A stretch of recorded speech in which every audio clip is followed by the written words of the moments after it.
Kita ulangi. Assalamualaikum warahmatullahi wabarakatuh.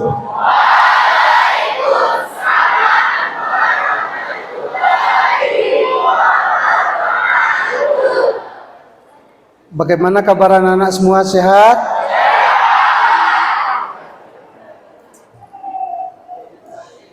Pertama, kita bersyukur kepada Allah Subhanahu wa taala atas limpahan rahmat nikmat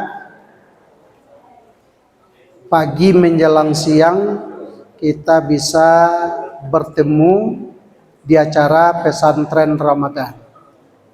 Selawat beserta salam buat junjungan kita Nabi besar Muhammad sallallahu alaihi wasallam. Sebelum Bapak mulai, Bapak ingin bercerita bagaimana pentingnya suatu ilmu dalam kehidupan kita. Jadi pentingnya suatu ilmu dalam kehidupan kita. Ada 3 orang siswa. 3 orang siswa. Yang ketiga orang siswa ini disuruh oleh orang tuanya pergi belajar, dia tidak mau.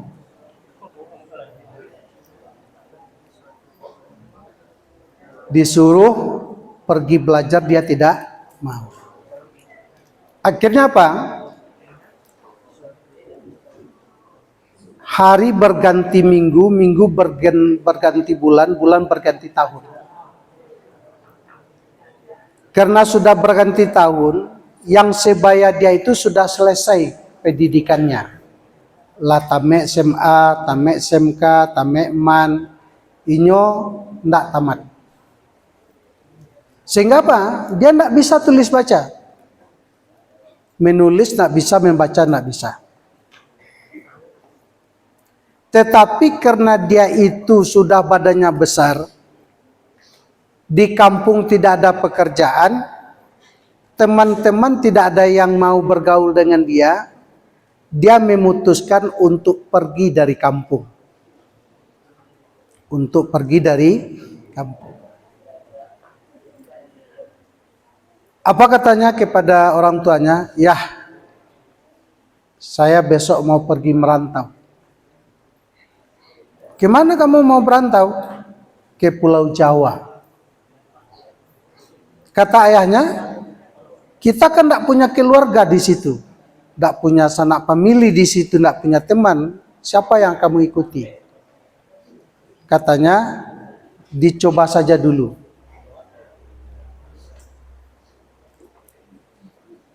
Jadi ayahnya izinkan, kalau kamu pergi merantau, silakan. Yang satu namanya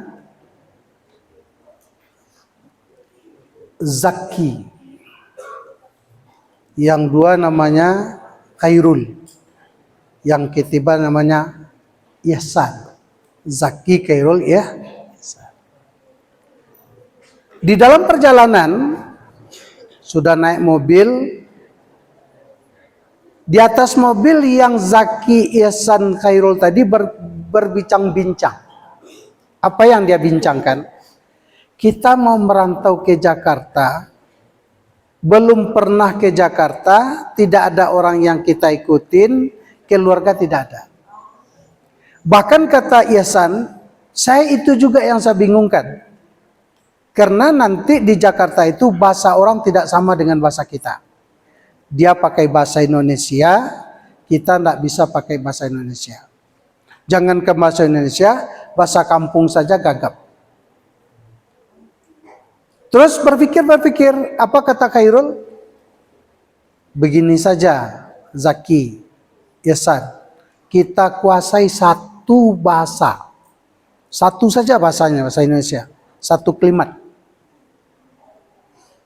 Dia ingat-ingatlah apa bahasa satu kalimat.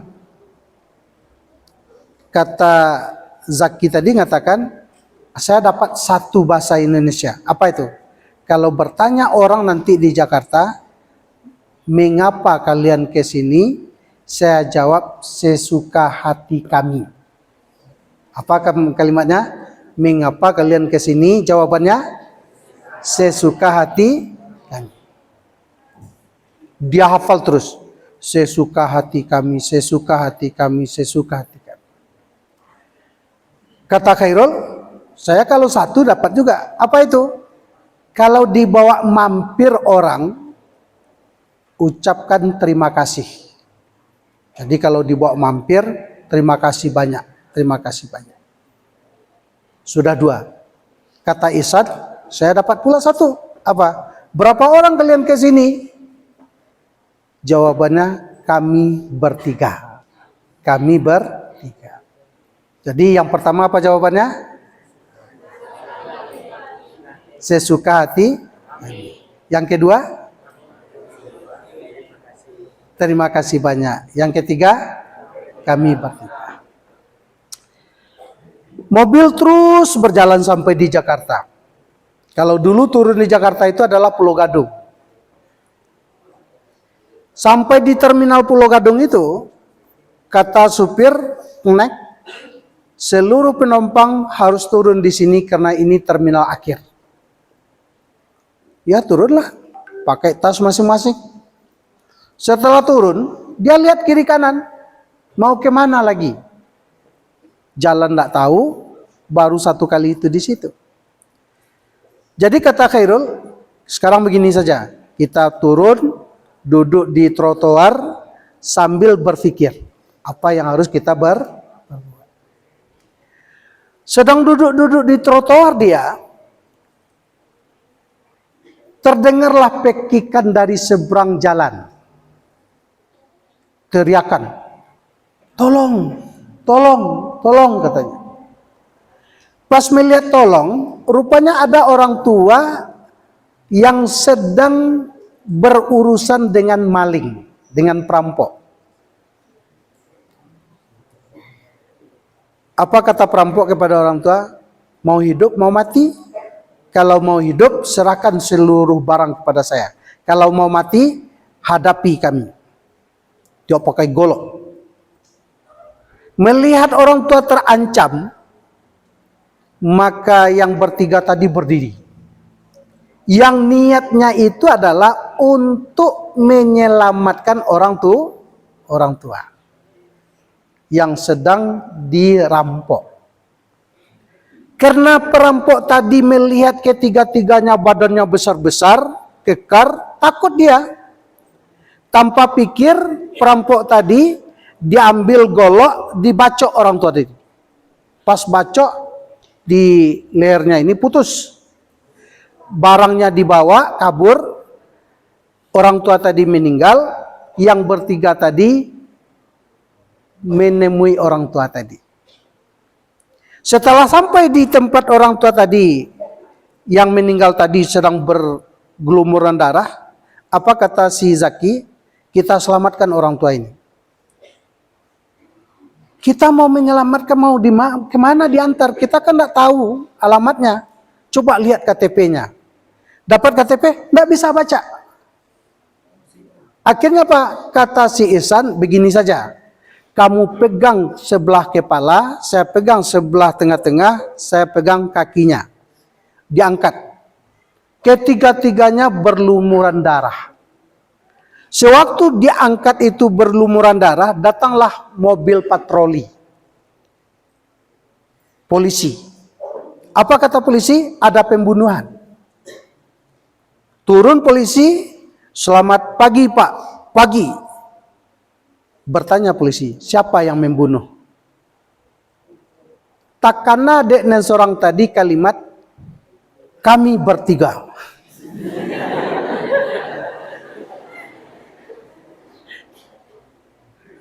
Diteruskan pertanyaannya sama polisi, kenapa kalian bunuh? Ingatlah kalimat tadi, sesuka hati kami. Terus ditanya oleh polisi, kalau begitu 1, 2, 3 kalian harus ikut kami ke kantor polisi untuk dimasukkan ke dalam tandang skumbit, mempertanggungjawabkan perbuatan kalian. Kecek nanti go. Terima kasih banyak Pak. Artinya apa? Yang bertiga tadi keinginannya adalah untuk menyelamatkan dia, tetapi karena tidak punya ilmu, maka dia yang dimasukkan ke dalam penjara. Itu yang dikatakan oleh Nabi, siapa yang menginginkan kebahagiaan dunia, fa'alaihi bil ilmi. Siapa yang menginginkan kebahagiaan di akhirat, fa'alaihi bil ilmi. Siapa yang menginginkan kebahagiaan dunia dan akhirat, fa'alaihi bil ilmi. Maka oleh karena itu, anak-anak kami, kalau seandainya Ananda ingin berhasil ke depan, ingin bahagia ke depan, ingin sukses ke depan, yang pertama itu adalah ilmu. Nah, oleh karena itu yang Bapak katakan tadi, al ilmu fil sudur la fil kitab. Ilmu itu di dada, bukan di kitab. Jadi nanti bukan tidak perlu mencatat. Nanti setelah sampai materinya, kita nanti di rumah kita catat apa yang disampaikan oleh guru saya. Anak-anak apa? Sanoya SD 6 tahun. Sanoya 3 tahun. Aliyah 3 tahun. Kuliah S1 sampai setengah tahun. S2 1,5 tahun. S3 sedang sekarang. Tidak pernah habis buku isi sampai puluh tu cie selama SD. Kenapa? Saya lebih cenderung memperhatikan ini guru A. Apa yang dia katakan, apa yang dia bicarakan, dan bagaimana sikapnya dalam mengajar itu dalam rekaman saya itu. Oh, Bapak ini jalan ke sini, Bapak ini jalan ke situ, Bapak ini tangannya begini. Nanti setelah di rumah baru dicatat. Yang dicatat itu. Nanti setelah dicatat diambil rumusannya. Setelah diambil rumusannya, diambillah kalimat kata kuncinya. Jadi 3 kali kita mencatat di rumah itu, maka sewaktu orang ujian kita tidak pernah belajar lagi. Ini kadang-kadang kan tidak. Besok mau ujian, malam ini menghafal. Sampai jam berapa menghafalnya? Sampai jam 11 malam. Bahkan sampai jam 1 malam. Besok, apakah ujian yang dapat? Tidak, ngantuk. Kenapa ngantuk? Karena sudah bertegadang. Jadi artinya apa? Kita yang menjadikan diri kita itu yang tidak punya ilmu. Nah, oleh karena itu, perlu konsentrasi. Jadi tidak perlu kita kutu buku, tidak perlu ini. Tapi yang perlu adalah konsentrasi. Jadi satu. Jadi kalau kita ingin hebat, kita ingin pintar, kita ingin bagus, perlu ilmu. Hari ini saya ingin menyampaikan seperti ini. Sekarang ada istilah namanya dekadensi moral. Apa istilahnya? Dekadensi moral. Arti dekadensi moral itu adalah runtuh, jatuh, bobroknya moral generasi muda. Kenapa moral itu jatuh? Kenapa moral itu terbelakang? Disebabkan generasi muda itu tidak mampu dan mau. Nah, berbeda itu. Tidak mampu dan mau mempelajari alam takambang jadi guru. Alam takambang jadi guru. Padahal kalau orang Minang itu, dia bukan belajar saja dari papan tulis, bukan saja dari guru, tetapi dari alam ini dia belajar. Dari alam dia belajar. Saya ingin, ada enggak sejarahnya Pak Zul, Pak Kamena? Saya buktikan bagaimana menguburkan jenazah itu belajar dari burung. Sudah pernah dengar? Belum. Ceritanya begini. Terjadi perselisihan antara 2 orang anak Adam. Namanya Habil dan Qabil. Sewaktu Habil dan Kabil terjadi perseteruan, maka meninggallah satu dari yang dua tadi.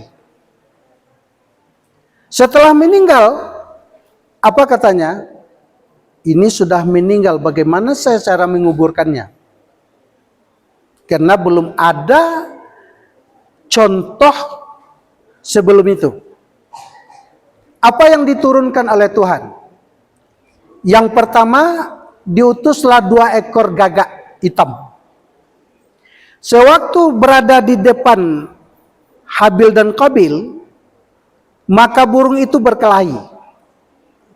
Setelah berkelahi, matilah satu burung tadi. Setelah mati satu burung, dilihat sama orang yang berdua tadi. Setelah dilihat, maka burung yang mati tadi ditarik oleh burung yang hidup ke tanah.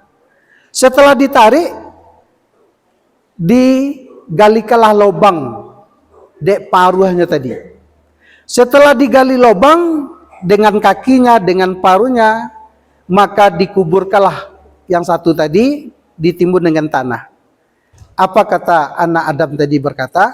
Oh, kalau mati harus dikuburkan, digalikan, ditimbun sampai gagak tadi meninggalkan. Artinya apa? Belajar dari seekor burung dengan peristiwa yang terjadi di saat itu. Kalau anak bapak semuanya, kalau mau belajar untuk kehidupan yang lebih serius lagi adalah belajar dari kegagalan, belajar dari kesalahan, belajar dari kekurangan, baru kita bisa menjadi orang yang hebat. Sama dengan kita, sewaktu kita pakai kendaraan jatuh, sewaktu jatuh kita baru sadar, oh rupanya saya berkendaraan karena ngebut, karena ugal-ugalan, karena kencang saya jatuh. Besok saya harus berhati-hati sehingga saya berkendaraan tidak jatuh lagi. Itu artinya adalah belajar dari kegagalan, belajar dari peristiwa. Nah, oleh karena itu, supaya diri kita ini menjadi generasi yang hebat, coba kita lihat Zaki. Bapak sudah membuat buku namanya Perangai Elok Sumbang 2 Baleh. Membangun karakter mulia berlandaskan falsafah adat Basandi syarak Basandi kita ulang. Lanjut, kita ambil saja. Jadi ini pondasi utama adat Basandi syarak Basandi Kitabullah, yang tujuannya adalah membentuk perangai elok, akhlak mulia, adat yang mengatur sopan santun, lahiriah, agama mengatur kesucian batiniah. Peran Sumbang 2 Baleh ini berfungsi sebagai pagar sosial untuk mencegah perilaku janggal dan menjaga harmoni. Nah, kita lanjut. Ini kita lihat. Di sini ada orang tua, ada teman sebaya. Setelah itu karena ada orang tua, ada teman sebaya, ada anak kecil di bawah kita, ada adik kecil itu, maka di dalam Minang, ini dalam Minang ini, dalam tata cara berbicara, tata cara berkata, kita ada namanya kato mandaki. Apa namanya? Kato mandaki. Mandaki itu kemana? Dari bawah ke atas. Kalau di dalam keluarga kepada siapa kita? Kepada ayah, kepada ibu, kepada kakak, kepada mama, kepada mertua dan lain selamatnya. Setelah itu ada kata menurun. Kalau menurun ini dari atas ke bawah, dari atas ke bawah. Kepada siapa? Kepada adik kita. Setelah itu ada kata mendatar. Kata mendatar itu adalah kata sebaya dengan kita.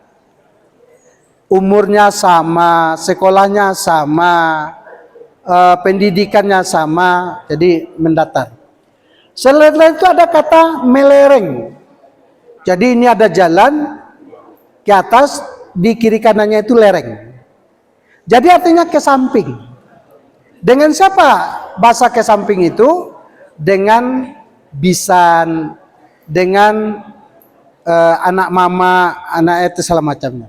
Jadi oleh karena itu, ini yang dikatakan, kalau kita sudah bisa kata, kepada siapa kita kata mendaki, kepada siapa kita kata mendatar, kepada siapa kita kata menurun, kepada siapa kita kata melereng, maka kepribadian kita akan bisa menjadi terucapnya raso jo pareso. Raso jo pareso.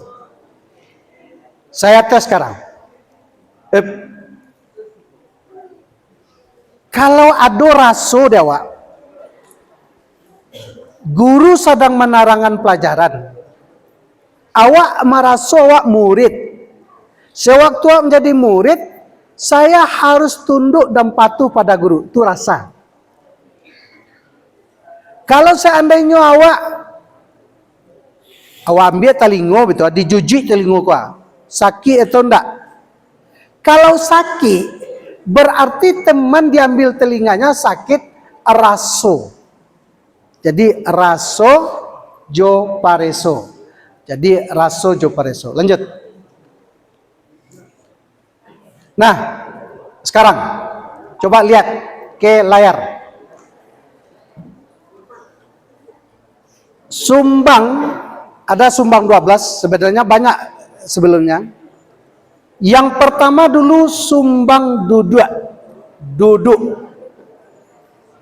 Sumbang duduk itu adalah mengatur tata cara duduk yang sopan sesuai dengan adab. Perempuan duduknya bersimpuh. Coba lihat pada si gini, pas simpuh selo tuh. Hai, bersimpuh bersela, baselo. Duduk bersimpuh, punggungnya tegak, sopan. Iko kadang-kadang duduk pada si kini baselo bentuk duduk laki-laki. Kadang-kadang mencongkong lo bagai lutut kateh. Coba. Jadi sumbang duduk. Yang kedua, laki-laki duduk bersila atau baselo. Dilarang duduk menyerupai lawan jenis, mengangkat kaki, duduk di tepi jalan tanpa tujuan. Filosofinya adalah menjaga muruah, harga diri, dan menutup aurat. Apa celiak gini? Ada nalolok. Itu namanya sumbang duduk. Nalalok itu sumbang duduk. Jadi nih, coba lihat. Atu duduk yang betulnya tuh laki-laki, perempuan. Jadi duduk bersimpuh, tangannya di atas paha, laki-laki tangannya di atas lutut atau di atas paha, tangannya jauh ke depan. Nah, ini tidak ada di negeri orang lain, tapi yang ada di Minang. Atau kok dikecende orang Minang dulu, kalau ndak duduknya baik, kecenyo, ndak dapat pengajaran dari mamaknya, ndak dapat nasihat dari orang tuanya, dalam selamatan. Lanjut, sumbang yang kedua. Yang kedua adalah sumbang tagak atau berdiri. Ketika saat berdiri di ruangan terbuka atau di tempat-tempat umum, yang pertama dilarang tolak pinggang atau berkaca pinggang karena dianggap itu sombong. Apa pernah diberangi di orang dulu? Apa kuliah tiba di simpang tuh, Pak tanya, kama jalan ke situ? Ikolo cara tanya, kama jalan? Kecek masyarakat kapak batarati cek deh, batanya tu jo sopan. Kalau sopan dan tagak kau, batargak pinggang tu mago kawan tu. Awak kadang-kadang kayak tak itu bagai. Lah jale ta. Kemang. Nah, enggak boleh. Jadi oleh karena itu, tagak pinggang itu seperti itu. Jadi dilarang berdiri menghalangi pintu atau di tangga. Lah jale itu jalan, awak tagak di situ. Itu namanya sumbang tagak. Jadi oleh karena itu anak-anak apa semuanya, kalau orang Minang tuh, kalau bertanya, caliak di apa? Kalau bisa seperti ini. Atau Pak, numpang tanya satu, minta informasi satu. Jadi apabila kita hormat, orang akan segan.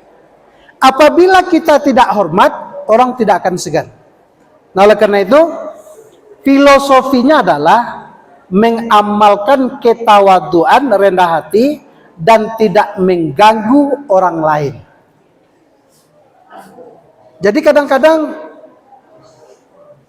Ambo pernah, ini pengalaman ini, sedang dia teoto, apa dulu membeli permen, buka turun kaco, orang kadai salah, agak cepat, permen 1.000, maleng ngasih orang kadai itu, bilang lihat, permen 1.000 Pak, melengahnya, culang celai, permen 1.000 Pak, dak kau ngalih Pak, dah. Turun apa tua kecilnya, batarati lah cek deh, apa yo perlu pitih, tapi caronyo ndak retaka itu. Bata turun awak dulu dari Ateoto, turun dari Teonda, baru membali. Itu namanya sumbang. Itu yang terjadi di generasi muda sekarang. Tapi tidak anak-anak bapak yang ada di Sikodo, tapi di tempat-tempat lain. Jadi ini perlu menjadi catatan. Yang ketiga itu adalah sumbang bajalan. Sumbang bajalan itu adab berjalan yang mencerminkan ketenangan jiwa, aturan berjalan dengan wajar, tidak tergesa-gesa, tidak menghentakkan bumi, keamanannya perempuan tidak berjalan sendirian di tempat yang sepi atau malam hari. Jangan kamu berjalan di permukaan bumi ini dalam keadaan angkuh dan sombong. Jadi kadang-kadang, apalagi kini, lay mencari di YouTube, sedang main HP, nyotabrak dek motor, sedang main HP, masuk ke dalam got, sedang main HP, tata ruang di batu. Akhirnya apa? Itu contohnya, sedang main HP, lupa dia bahwa di depannya adalah berbahaya. Nah oleh karena itu, apalagi anak-anak apa? Banyak kini kecelakaan, banyak kini terjatuh berdarah-darah, dek karena sedang menonda, sedang dia teonda, awak menape. Itu namanya sumbang bajalan. Jadi kalau artinya apa? Kecepak polisi, kalau awak menaik kendaraan, membawa oto, membawa sepeda, matian HP dulu, sudah itu kita berjalan. Supaya apa? Supaya pandangan kita itu menuju ke depan, tidak melihat kiri kanan terlalu sering, yang di depan kita menghadang maut. Jadi saketik saja kekilafan, kita dihadang oleh kecelakaan. Atau sumbang berjalan. Lanjut, yang keempat. Sumbang mengecek atau sumbang berkata. Atau sumbang berbicara. Sumbang berbicara ini adalah etika berbicara, bakato, yang menjaga perasaan lawan bicara. Larangan memotong pembicaraan orang lain. Artinya apa? Lajaleh gurunya, orang geknya sedang mengecek, nyopotong lo ngecek lo. Kawannya sedang magi penjelasan, inyo magi lo penjelasan. Setelah selesai penjelasan, tadi itu sih. Jadi oleh karena itu, kita tidak boleh, generasi Minang itu tidak boleh memotong pembicaraan orang lain di saat orang lain itu bercakap. Tapi bahasa selesaikan dia berbicara, baru nanti kita memberi saran. Nada tidak boleh berbicara terlalu keras, lembut. Jadi orang Minang itu adalah qaulan karima, berbicara lemah lembut. Tidak boleh kasar atau membentak. Isi hindari sumbang kato seperti gibah, fitnah, berkata kotor. Filosofinya, berkatalah yang baik atau diam, menjaga lisan cerminan iman. Jadi orang melihat berilmu atau tidak berilmunya setelah dia berbicara. Kalau sebelum dia berbicara nilainya 7. Setelah dia berbicara nilainya 5. Kenapa 5? Kolah nenyo kecian tadi itu tak jale ujung pangkai. Oleh karena itu kalau mau berbicara itu, pikirkan apa yang akan kita bicarakan, tetapi jangan utarakan seluruh pikiran yang ada pada kita. Harus kalau iko dan kecian tersinggung ndak orang. Kalau iko mau lakukan berang ndak orang. Kalau iko mau katoan sakit ndak hati orang. Artinya harus kita ingat lawan bicara. Lanjut. Yang kelima namanya sumbang calia. Halo? Sumbang calia. Kenapa sumbang calia? Itu sama-sama duduknya bagus. Yang satu melihat ke depan dengan penuh simpati, yang satu melihat dengan kedip mata diirangkan ke kiri. Orang lalu itu, tapi kecewa. Satu. Itu adalah sumbang. Jadi kalau awak mau bicara sama teman, berhadapan langsung dengan teman, dengan guru kita, dengan orang tua kita, dengan adik kita, supaya apa yang kita komunikasikan bisa berjalan dengan baik. Nah, oleh karena itu, etika pandangan mata dan privasi, larangannya menatap lawan jenis terlalu tajam, lama main mata. Privasinya tidak boleh mengintip atau mencari aib orang lain. Yang selanjutnya bertamu menjaga pandangan, tidak mengamati isi rumah, tuan rumah secara berlebihan. Filosofinya ghaddul basar, mendudukkan pandangan demi kesucian hati. Iko kadang-kadang memandang kawan kan? Pernah enggak orang berkelahi karena pandangan? Misalnya nampak kawan awak caliak dari ampu kaki sampai kecek kawan yang dicaliak tadi. Ana yang calian ke denci. Ana naneh rene angci. Jadi salah lihat saja itu bisa menimbulkan keribukan. Salah lihat saja bisa berkelahi. Salah lihat saja bisa menjadi salah arti. Bakal dikecen. Syanu tua kelas 2 balik tua mencelik-celik serang kawa anak kelas 10 aku lah mau nak lamur tu turikin lah diturik itu anak celik tadi je. Itu namanya sumbang calia. Jadi kita tidak boleh, mulai dari sekarang kita harus melihat itu dengan baik. Lanjut. Yang keenam, sumbang diam. Batasan privasi dalam bertamu dan menginap, aturannya keras, dilarang menginap di rumah bukan mahram, tanpa alasan darurat.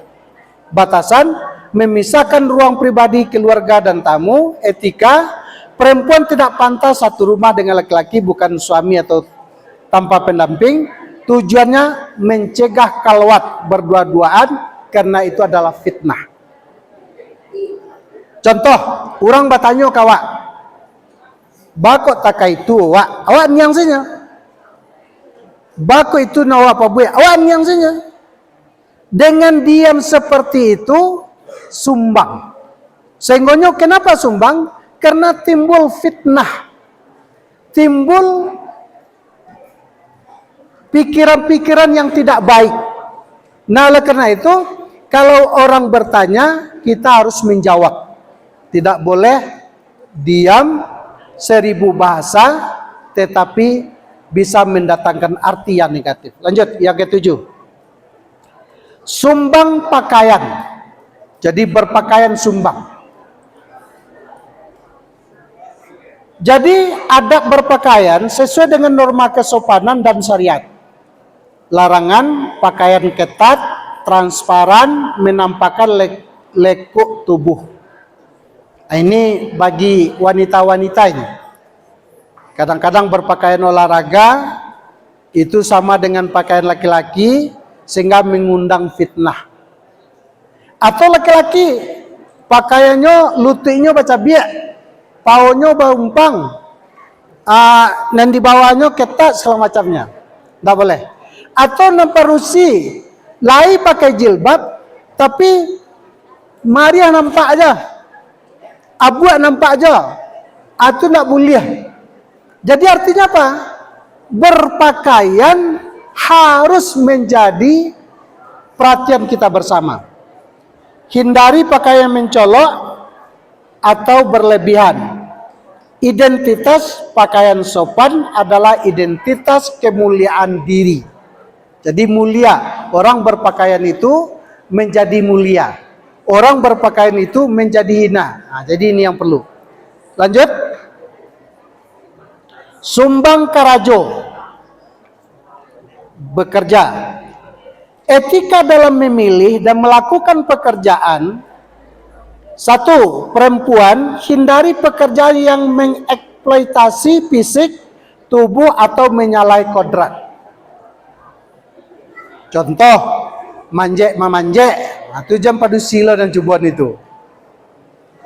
Integritas bekerja dengan cara halal, tidak curang dan tidak melalaikan ibadah. Waktu pekerja tidak boleh membuat pulang larut malam tanpa alasan syar'i. Filosofinya mencari rezeki yang halal dan thayyibah. Lanjut. Sumbang tanyo. Contoh sumbang tanyo. Misalnya awak seorang pedagang. Bara bajuko salai pak cik. Sambia malengah menjawab 20.000. Ledak luntur pak.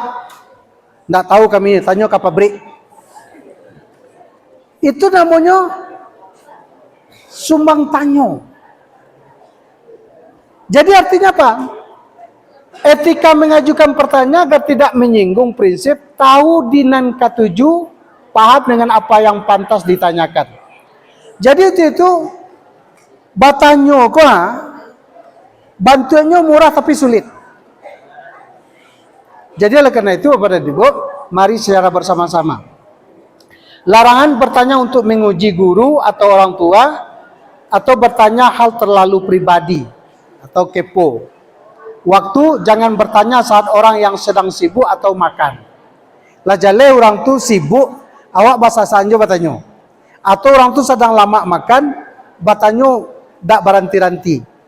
Jadi tahu situasi dan kondisi. Filosofinya tabayun, mencari kejelasan dengan cara beradab. Lanjut. Sumbang jawe. Tata cara merespon panggilan dan pertanyaan. Halo? Halo? Sudah tidur kayaknya. Kena ngantuk. Jam-jam rawan. Jadi sumbang jawe. Misalnya gurunya bertanya, nak, kama siani tadi nyojawe dengan sekolah, entahlah bu, kama kolapainya, itu tidak boleh. Tapi kalau ibunya bertanya, nak, nampak si Abdul, saya kurang tahu juga bu, coba kita tanya sama temannya. Nah begitu jawabannya seperti itu. Setelah itu menjawab, kita harus bertatap mata, jangan sambil melengah. Pergi mana? Pergi entah. Tapi kalau ada gurunya, pergi ke mana nak? Saya mau pergi ke WC bu. Saya mau pergi ke lokal A bu. Saya mau pergi ke ini bu. Jadi artinya kita jawab dengan sopan, santun, sehingga guru, teman, orang tua puas dengan jawaban kita dan mengatakan kita anak yang beradab. Nah, itu yang penting. Lanjut, tinggal 2 lagi. 11 sumbang bagawa, sumbang gaul. Etika pergaulan sosial antar lawan jenis. 1. Bergaul bebas, campur baur, ikhtilat dengan bukan mahram. Jadi artinya apa? Misalnya satu lokal kita, memang teman kita, tetapi di situ cie laki-laki berampe padusi cie, orang gata padusi, atau laki-laki seorang padusi balimo, ndak joporo. Jadi artinya apa? Harus kita perhatikan itu. Jangan sampai pergaulan kita itu menjadi momok di tengah-tengah masyarakat, menjadi merendahkan martabat kita di tengah-tengah masyarakat. Jadi oleh karena itu, misalnya kita mau ngantarkan teman perempuan, biasanya kita sendiri, perempuan sendiri, supaya jangan fitnah, bawa teman, gak batigo, baru diantarkan, atau bawa teman perempuannya, baru diantarkan. Begitu pergaulan yang bagus. Larangan bergaul bebas, bergaul ikhtilat dengan bukan mahram. Batasan menjaga jarak fisik dan emosional. Lingkungan bergaul dengan orang-orang yang soleh demi nama baik keluarga. Tujuan menjaga kehormatan dari perbuatan mendekati zina. Yang terakhir, sumbang dua baleh. Yang terakhir, sumbang kurenah. Apa yang terakhir? Sumbang kurenah atau tingkah laku. Etika gelagat, mentalitas dan perasaan. Sikap, hindari bisik-bisik di depan orang lain yang mencurigakan. Contoh, ada orang lalu, awak duduk di tepi jalan. Ketika orang lalu, awak duduk berdua atau bertiga, berbisik-bisik kita. Maka orang lalu tadi akan merasa, nenyo pakai cenyo tu. Atau awak lalu orang berbisik-bisik, awak merasa, ambo kolah yang dikecenyo atau orang lain. Jadi tidak boleh seperti itu. Emosi, jangan tertawa terbahak-bahak atau mengangkat berkelebihan. Empatinya, tenggang raso, jaga perasaan orang lain. 3, egois. Prinsip di bama bumi dipijak, di situ langit dijunjung. Kalau yang 12 ini bisa kita pahami dalam diri kita, maka kita akan menjadi generasi yang berakhlak mulia, generasi yang bermoral, generasi yang berkarakter, kata orang sekarang. Jadi oleh karena itu, mari bersama-sama membangun karakter, membangun jiwa untuk memperbaiki akhlak generasi muda.